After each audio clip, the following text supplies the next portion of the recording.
Hello and welcome to the look ahead for Tuesday, the 5th of November, with me, Fiona Sincourse, Senior Market Analyst at City Index. So tomorrow, US election day. So there's been quite a build up to this now, and finally, voting day is here tomorrow. The results probably won't come out until early on Wednesday. UK time, potentially maybe even later if there are any delays with counting. But anyway, there are a couple of other data points to be watching out for. We've got China cakes and services, PMIs. We've got the RBA interest rate decision, UK services and composite PMIs. This is the secondary reading, though, after the preliminary reading earlier in the month. Then we've also got ECB President Christine Lagarde is due to speak, US elections, ISM services, PMI, and a couple of earnings from ASOS and also ABF Foods. But I think it is fair to say that everything really is going to be playing second fiddle to expectations surrounding the US elections. We've still seeing the polls particularly tight. We have seen Kamala Harris appearing to be gaining a little bit of ground, which has seen a slight unwinding of the Trump trade, which had been particularly strong over recent weeks. And I think, as we see the closing finale towards when the election results, or at least the exit polls, will start to be released, then we could see more action. But otherwise, I reckon it may be a relatively subdued day tomorrow, unless we see big changes in those polls. There is some signs that Kamala Harris may be gaining Iowa, which is a swing state. And typically has been red leaning. So that could be quite key if that is the case. But I think just having a look here, this is the Euro US dollar chart that we're looking here. I think, as we get sort of sense that the Trump trade is unwinding, then that's when we might see the US dollar retreating, which is what we've seen at the end of last week and the beginning of this week. That's been beneficial for the Euro US dollar, which has pushed higher, and it's attempting to break above that 200 SMA on the daily chart. Just about getting there. It's at the 108.70 level.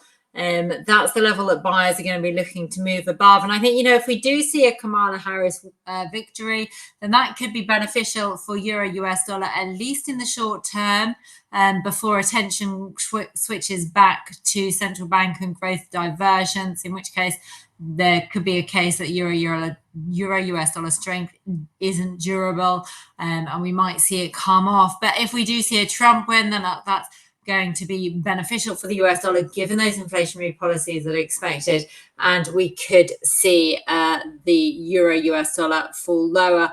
But just as we are at the moment, we're in a little bit of I was going to say a holding pattern across most of the markets, actually. Whilst they're just going to sit and wait, see what happens. We've got, I was going to say, the test of this 200 SMA. If we get a rise above the 200 SMA, 109, that was today's high. And then you've got 109.40, which is the 100 SMA. And of course, that 110 level, which is the key psychological level. On the downside, support 108. And then you've also got the rising trend line support there, about the 107.84. If we get a break below there, that brings 107 into focus. Now, another one to be watching here is obviously the US dollar as well. US dollar has fallen away from its record high pullback, bringing it out of overbought territory. So technically not that surprising that we saw that pull back there. But again, what happens next is going to be so dependent on the risk events that we've got this week. Not only have we got the US elections, which are going to be a key determinant of what happens with price action, particularly surrounding the US dollar. We've also got the Federal Reserve interest rate decision, where the Fed is expected to cut rates by 25 basis points.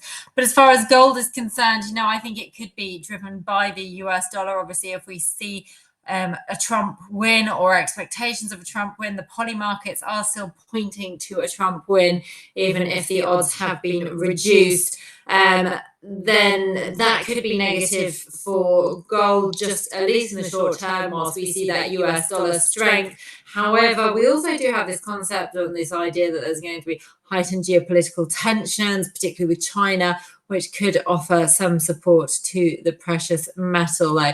So levels to be watching out for, I think on the downside, key level here is around that is the 2700 level. That's the low that we saw at the end of, sorry, just bear with me, just double check that.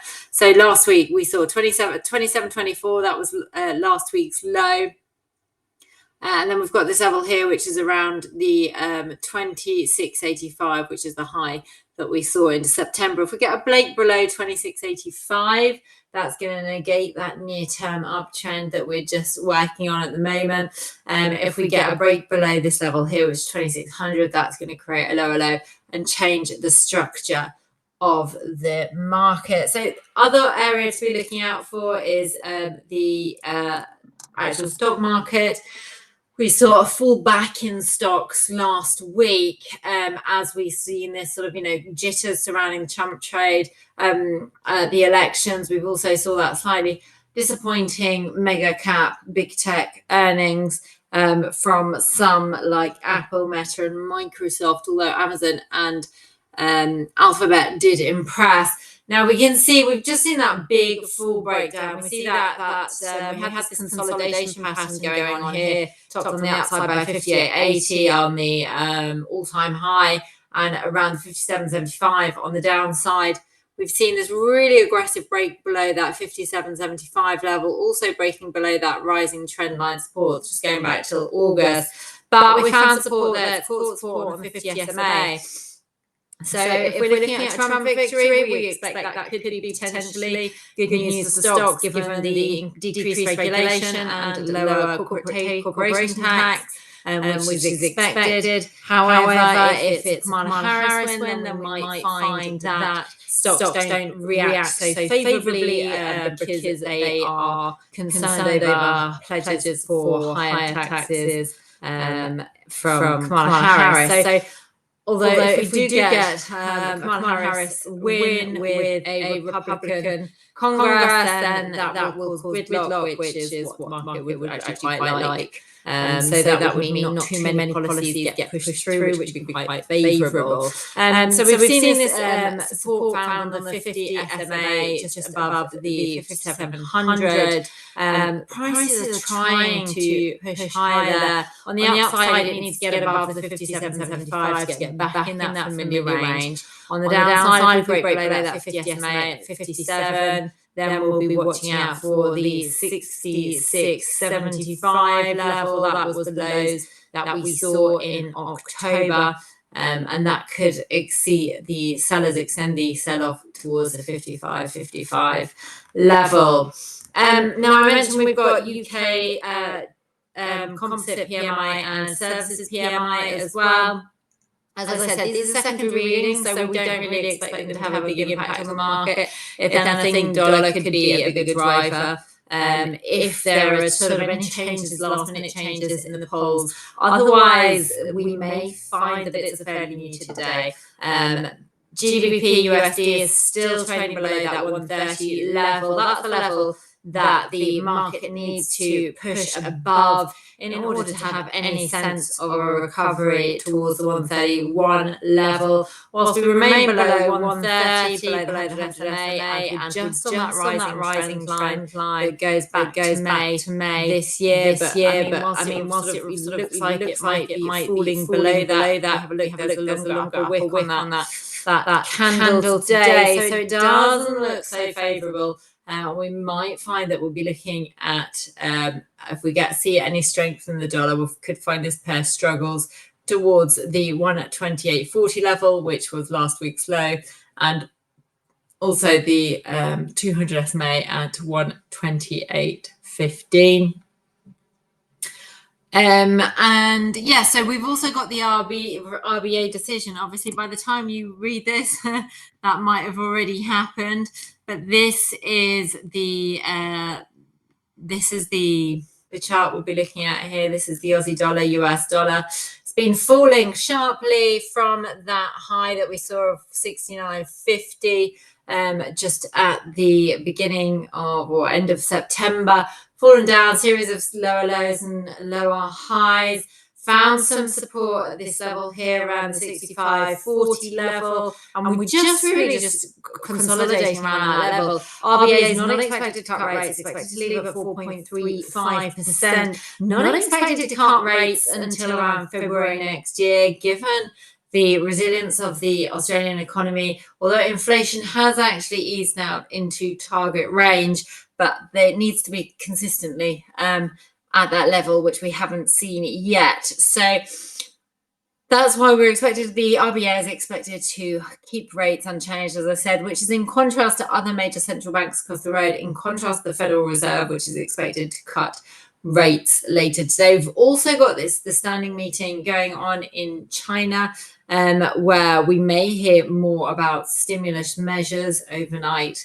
If we do, that could also give a boost to the Aussie. And we've also got that Chinese cakes and services PMI. Again, if we get stronger than expected data, that could also give a boost. Level that the Aussie will want to get above is 66.35. That's the 200 SMA.